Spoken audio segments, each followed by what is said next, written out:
And speaking of the commissioner, Adam Silver was asked about whether the league had jurisdictions to intervene in this whole situation.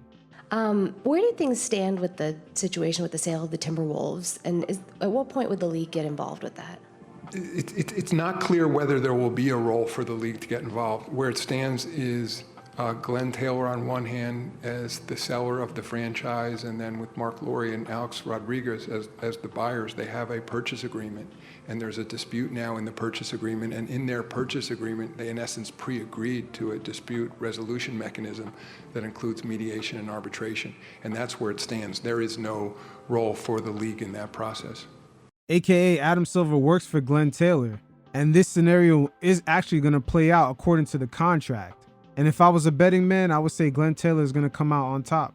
But Adam Silver was also asked about the claims that A-Rod and Marc Lore made about the NBA's pending approval would trigger an extra 90-day extension into that contract.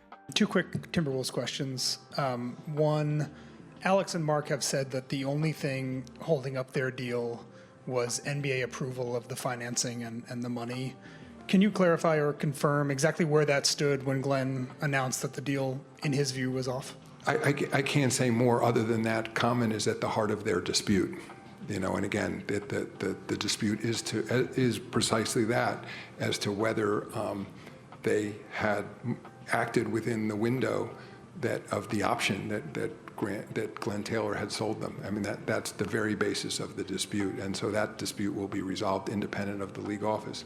Got it. And then secondly, this was an atypical deal from the outset. They had not raised the money. Glen wanted 3 years path to control. Is this a deal structure the NBA would approve in the future, or does this necessitate a rethink about what types of structures allow you to buy NBA teams moving forward? That's an important question. I think this deal happened in the early days of the pandemic when it was extraordinary circumstances. And keep in mind, the league did borrow over $800 million during the pandemic to keep some of the teams afloat. They were able to secure a low interest rate from one of their, it's either advertising partner, they didn't really elaborate on who it was, but it's already a company that works with the NBA. And at the same time, they're very institutional. They're accredited investors. So the NBA got some help staying afloat. Things were iffy during the pandemic because a lot of teams were already losing money before then, like the Detroit Pistons. But now with the rate of inflation going up the way it has, a lot of the assets have gone up in value, particularly sports leagues, as well as the franchises. And the impact has been so great that it has even had a trickle-down effect. We see leagues like the WNBA and the MLS have gone way up in value. For everyone in our community, I think lessons learned too, that as new situations evolve in the league as to what kind of transactions make sense, I think let's wait to see how this one works out. But it's certainly not ideal to have a stepped transaction like this. I mean, it met our rules from that standpoint.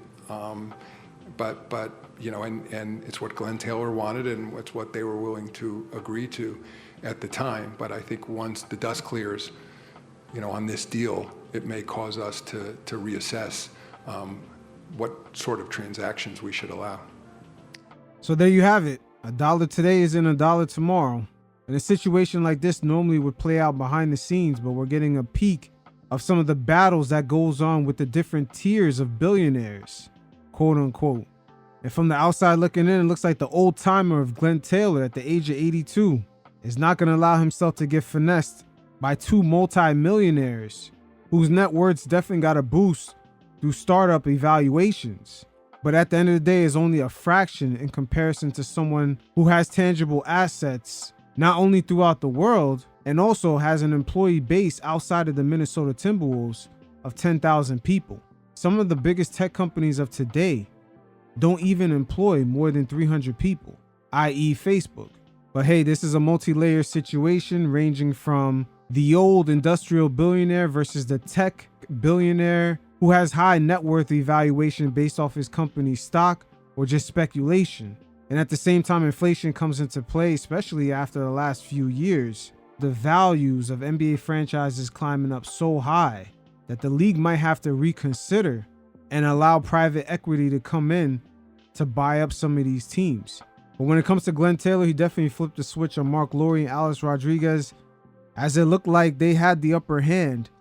But now not only he was able to secure an influx of cash, but also sharing the liability of the impending luxury tax that's going to hit the T-Wolves next offseason if they keep Karl Anthony Towns. The games that get played on the billionaire level, it's just something to be said.